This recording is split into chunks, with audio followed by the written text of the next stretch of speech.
Hi, Michelle here with Straw-Bearie.com. I'm a teacher, I'm a crafter, and I'm a DIYer. And today I'm going to be sharing some virtual teaching strategies for all those teachers out there.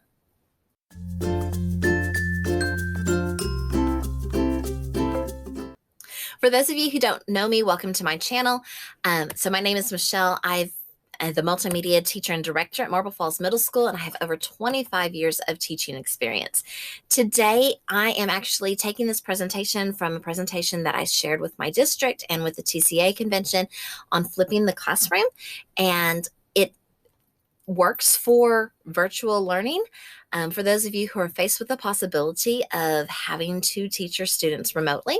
So I'm going to go over when to flip, types of flips, examples, software choices, pros and cons, and then some tips for better videos. And I will also try to demonstrate some of the software as best I can. It was a little hard when I'm using a screen recorder to demonstrate screen recorders. All right, so let's get into it. So when to flip. So yeah, when your school has shut down and you have to teach virtually, that would be a great time to flip. Other times is when you want to show details on a lesson, when you want to not forget the details on that lesson, for students to learn on their own, to make sure students know what to do on an assignment, when students are absent, when you have a sub, or when you are just so tired of repeating yourself. Okay, so ways to record. So the first way that you can record is to just record yourself. You can use the webcam, which is what I'm using right now. You could use your phone, or you could use a camera. You could also record your screen, which is what I'm doing right now. I'm using my webcam and recording my screen at the same time, which is what you can do. Or you could do just your screen. And you can also record your phone screen. You can record your hands and your voice using, say, your document camera or even a phone.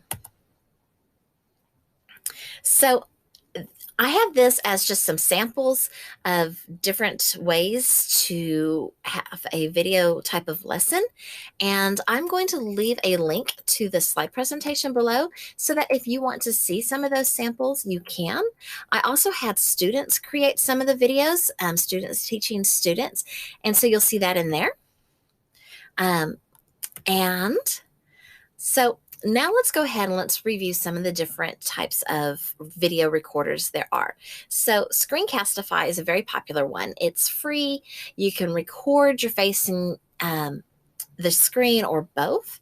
You can export it as an MP4. The biggest cons is that it's not editable in the free version, and it does leave a big watermark. So if I go to Screencastify.com, here it is. So this is what it looks like. And you would hit the record button, which I can't do right now because I'm recording on a different screen recorder. But you do have your choice between the desktop or your webcam or both. So that is a viable option for you. So next is Loom. And Loom is actually a Google extension. I have it right up here, up in the top corner, and it's going to load, and you can use the screen plus the camera, screen only, or the camera only on that one. With Loom, you can edit just like the beginning and the end, some trimmings available, but you can't download it. It just saves a link. So if you want to download it to put it like in your Google Drive or share it with your YouTube or something like that, you can't do that on Loom. All right, so Screencast-O-Matic is the next one. And like the others, you can record either or both. It has a pause button, which is kind of nice because sometimes you just kind of need to pause, catch your breath, and then start again. The cons is the free version won't let you add music. And of course, it has a watermark in the free version. Next is WeVideo, which is actually what I'm using right now. It has the most of editing availability. You can record your screen, your face, both. What I like is that you can move your face wherever you want it to be. It doesn't have to just be in the bottom right corner, and you can move it wherever. As I'm hopefully editing this so that you can see me moving all over my screen right now. There are a lot of features. You can add text, you can add music, you can add graphics. I am using the paid for version right now. So in the free version, you are going to have a watermark. And then the other con would be if you're new to this, it requires a little bit more effort because there are so many extra things that you can do with it. So on WeVideo, you have a lot more options in what you're going to edit and how you're going to do that. So these are my mistakes in recording.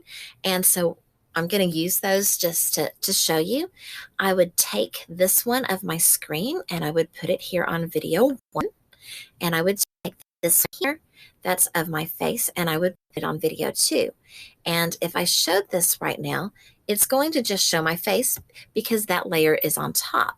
But what I can do is I double click on that and I can change the size, scale it down. Hello. I'm probably doing too many things on my computer at once right now. Let's see. And so this section, you're going to see me.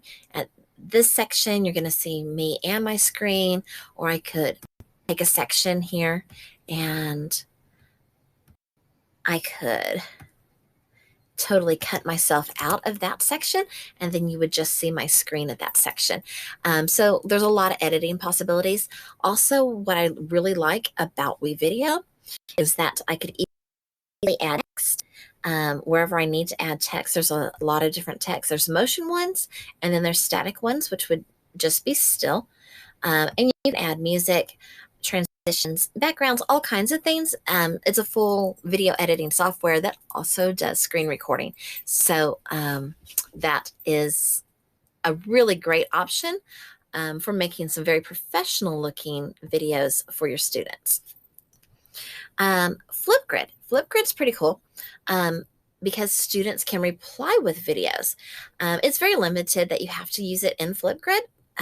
So here is Flipgrid, and I don't know how well this is going to show with my screen recorder going, but I have created a Say Hello on Flipgrid video just to kind of show you how this works. Hi, this is Michelle, and this is Flipgrid. And Flipgrid is really cool if you want to send a message out to your students and have them reply back so that you can actually see them, see their video, and what they're doing. And then the students can also see the other students who kind of have a class discussion with the video. But you can like put on a rubric and stuff. You can give your students comments and leave feedback on here. And the students can watch other students' videos, which is cool if you're trying to have like a class discussion and you want to see their faces.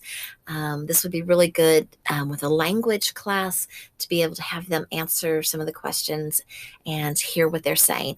So I think this Flipgrid would be a great resource for some virtual learning. Now let's get into some tips for better videos. So you want to have good sound, and to have good sound, the best thing to do would be to use a mic. Most of the mics on your phones that you would use to talk on the phone will probably work just fine. You want to talk in a regular voice. A lot of times we kind of think, oh, I'm recording a video, I'm going to talk kind of quiet. And it just ends up sounding kind of funny when it's finally recorded. So you want to just talk in your normal voice like you're actually talking to a person and not whisper. And it helps if you can pretend that someone's actually there that you're teaching. I know you're looking at that camera, but pretend like there's a person there. You want to have good lighting. Turning on a desk lamp, putting on a clip light, or filming outside. Your goal is to avoid shadows. Shadows like on one side of your face. If you have a light just coming on from one side of your face, that face side is going to be bright, but the other side is going to be in shadows. So you want light coming from all directions. Right now, I am sitting in a room that has an overhead light, and I have windows on 3 sides of me that are all open, and the light is shining in, but it's not harsh because it's cloudy outside. A lot of people will film in their cars. A lot of YouTubers, in fact, my favorite YouTuber, Jerry Brooks, the funny principal. I'm going to leave a link to him down below. He films in his car all the time. And he's like this super famous YouTuber. And the reason is because your car, you've got the light all around you. You've got windows all around you.